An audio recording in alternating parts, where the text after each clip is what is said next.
This is Enrich Your Life, a podcast about financial health, life planning, and smart decisions with Richard Limegruber. Welcome to Enrich Your Life, a podcast where I share stories and financial strategies to help everyday investors improve their knowledge based on strategies and investments that can improve their likelihood of achieving their goal. I often get questions about what are alternative investments or how do they differ from investments that we all know, like stocks and bonds. In short, alternative investing refers to investments outside of the traditional or public stocks, bonds, and cash. It includes assets like private equity, real estate, hedge funds, private credit, venture capital, and also commodities.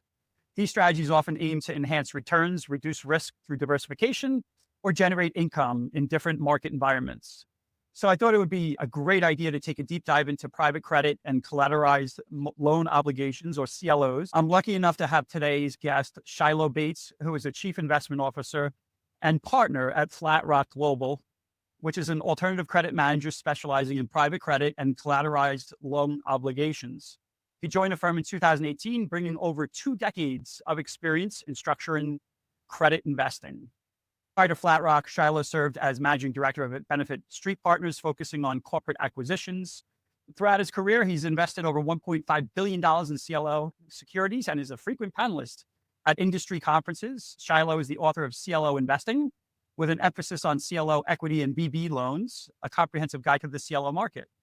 If that wasn't enough, he also hosts the CLO Investor Podcast, where he discusses current news in the CLO industry and interviews key market players. Academically, Shiloh holds a BA in political science from Virginia Tech, a master's degree in public policy from Harvard, a master's degree in financial mathematics from University of Chicago, and a master's degree in statistics from Columbia University.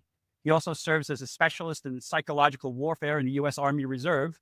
Shiloh, after all that, thank you for joining us here at Enrich Life Podcast. Richard, it's great to be with you. Yeah, thank you very much. I really wanted to start out by allowing some of our guests to find out exactly, well, what is private credit and how can it be different from public debt or bonds? Sure. So why don't I start with private credit? Imagine that a private equity firm like Apollo, Ares, or KKR, they're buying a company and they might put up half the purchase price in equity. And the remainder, they're going to finance that through a first lien senior secured term loan.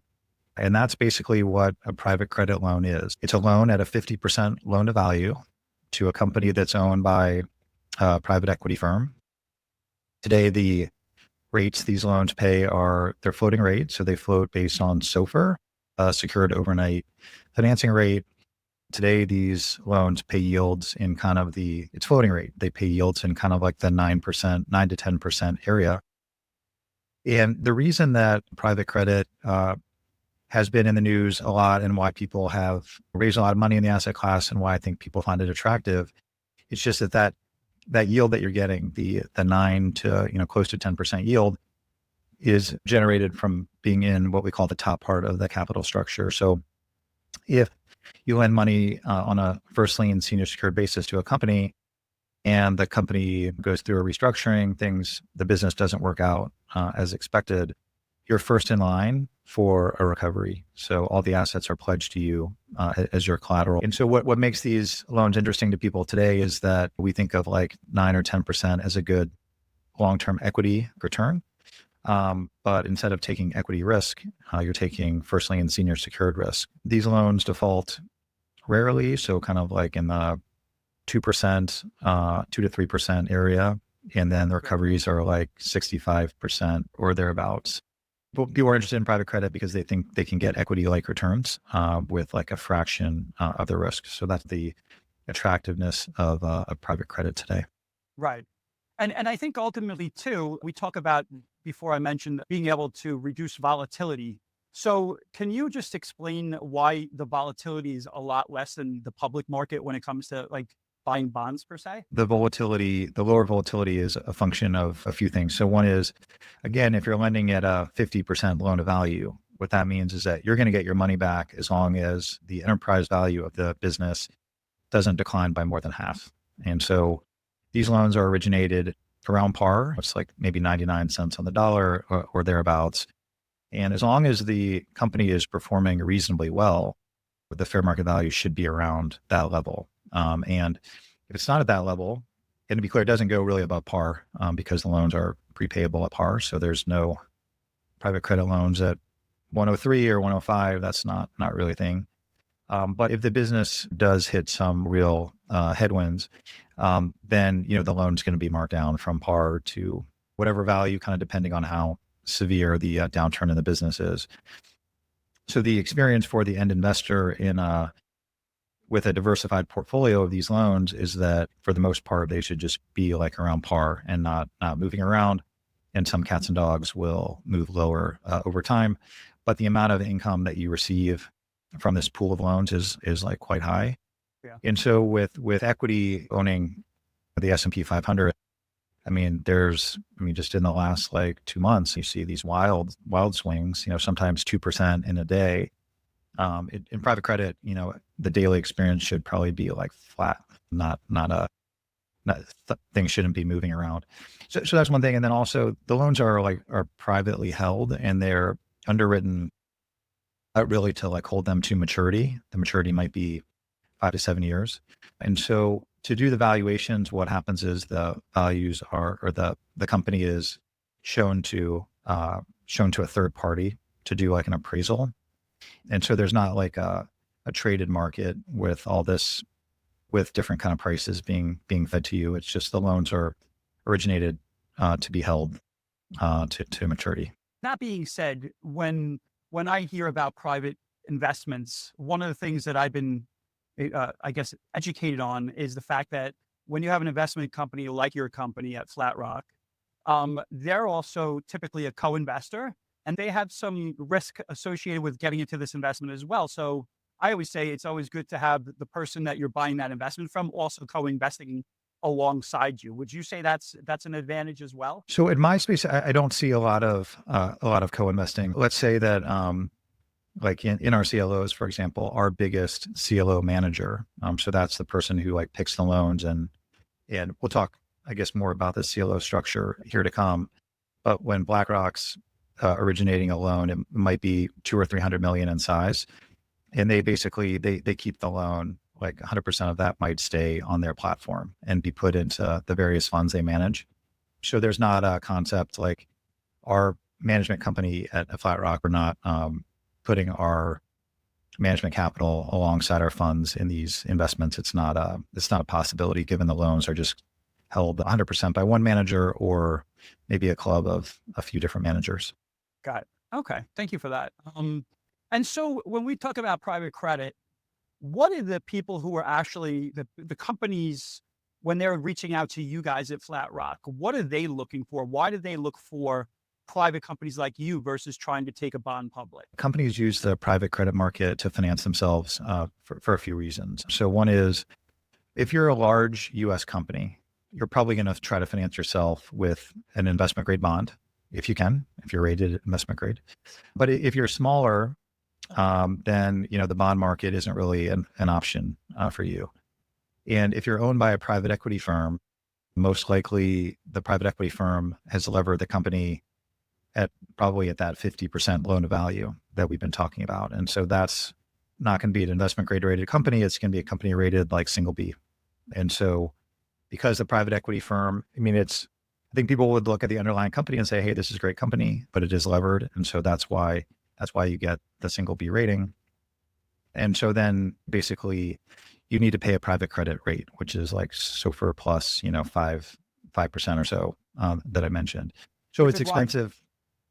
Which is why those private credit funds are yielding so much higher than a regular bond fund. That's right. Yeah. So the credit risk is higher and they pay commensurately a higher interest rate. Great. That's great. Okay. And can you walk us through like a real world example of a private debt deal and maybe what it looks like from an investor's perspective? Yeah. So in our funds, we provide exposure to probably 3,000 different private credit deals. So there's not like one that we, have on our website here's one that really could move our returns one way or another. But if you look in our fund, like the biggest loan that you would get exposure to is called Shurion. And basically they are a company that does insurance contracts for cell phones. So if you buy an iPhone, or a Samsung phone and you want to insure it, it's actually not being done by Apple. It's being done by this third party, Shiloh. And I think it's like a $5 billion term loan that they've issued or thereabouts. And Shiloh is owned by a handful of private equity firms. And through leverage, the private equity firms are targeting returns in kind of like the low 20% area. And so to get that, they like to have a business like a Shiloh pretty levered. And that enables a private equity firm to enhance their returns if things go according to plan. Great. Yeah, and I know Assuring very well because I'm one of those Apple iPhone holders myself, and Good. I do buy the insurance. So as soon as you said it, I said, don't they insure like products and stuff when you're buying them online? And Yeah, I that's think they right. do more stuff on Amazon too now. It's kind of a growing business.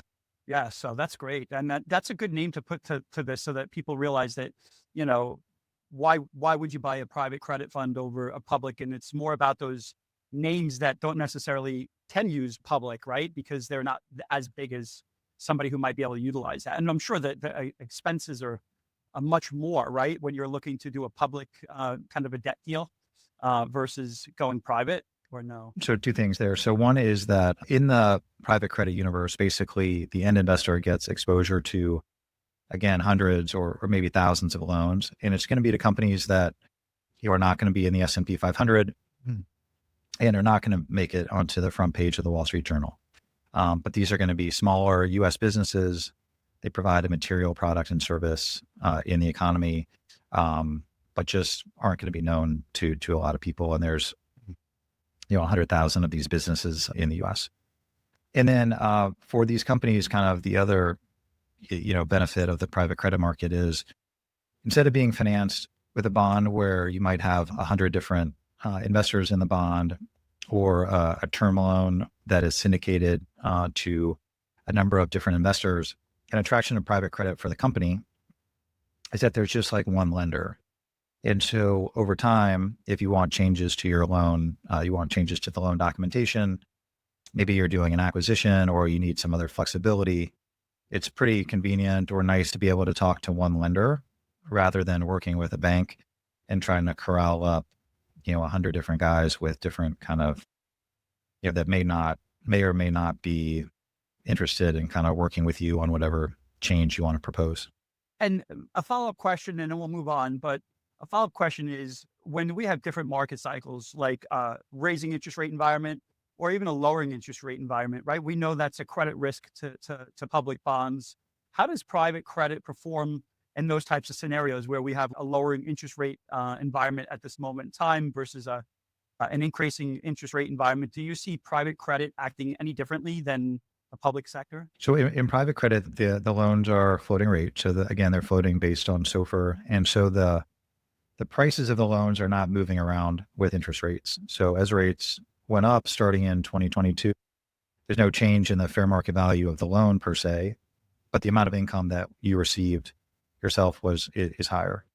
And then now the expectation, at least for SOFR, is that it'll come down. Now, higher for longer has certainly been a winning bet. But if that happens, it'll mean a less interest income into private credit funds. But there shouldn't be, like how the private credit funds view the world, is that they're providing a return above SOFR. And obviously SOFR is well above anything that we can control. So we think of ourselves as like a SOFR plus kind of market, where we're just trying to deliver a nice spread over that floating rate. You're going to be making more interest in higher interest rate markets and lower interest in lower interest rate markets, which makes sense. But it just doesn't affect the net asset value as a typical bond might, right? Yeah, that's correct. So if you own a fixed rate bond, say it's like a 7% coupon, as rates, let's say the credit quality of the company doesn't change at all over the 7 years. Well, just like the interest rate curve and people's expectations for future rates can materially move around the fair market value of that bond. And in fact, like if rates go up, the bond is going to be at a discount. Now, if the credit quality is fine at the end of 7 years, you'll just get repaid at par. You'll get par back. Our market doesn't have that kind of that secondary. The first volatility in these investments is, just based on the company's performance. That's the big one.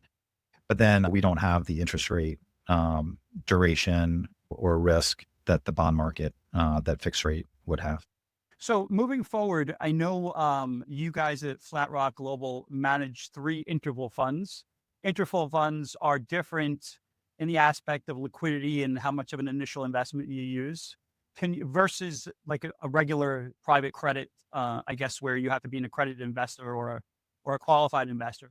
So can you walk us through what an interval fund is and how it works differently than a private credit fund that's restricted only to accredited investors? So the interval fund is pretty similar to a U.S. mutual fund. So there's a daily share price or a NAV where people can buy in to the fund. For our funds, you actually have to be an RIA to buy in. For your clients, they're not, publicly available.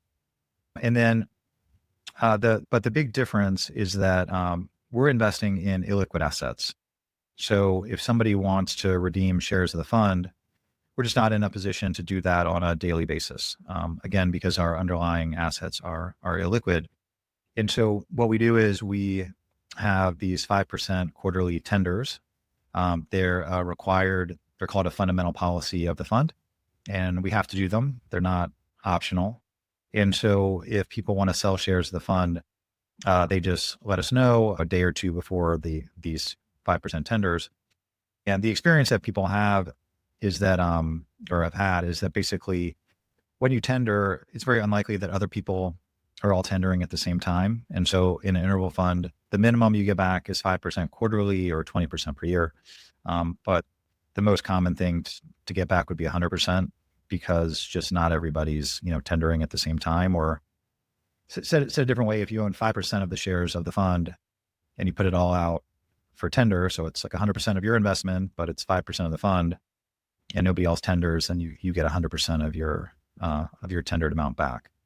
And so we see this structure as a really attractive way to get access to illiquid assets that have like a nice return premium associated with them. But we actually give our end investors like a fair amount of liquidity, in my opinion, just through these 5% quarterly tenders. Right. And so when we talk about interval funds versus the private placements, there's a little less paperwork. I know that, right? I can just go on as an RIA. Point and click. One click, buy it. But then if a client needed liquidity, it's at the end of every quarter. So March 31st, June 30th, September 31st, and December 30th. I have to put that order in, and then you guys will receive that order. And if it's less than 5% of the total investments in that one investment product, they'll get all their money back that quarter, right? That's correct. It's just one small thing is that we don't actually do it at the quarter. We do it quarterly, but we don't do it on the quarter end. So it's every 90 days, we'll do a tender, and we're required to, but it's on a different calendar day than the end. Okay, great.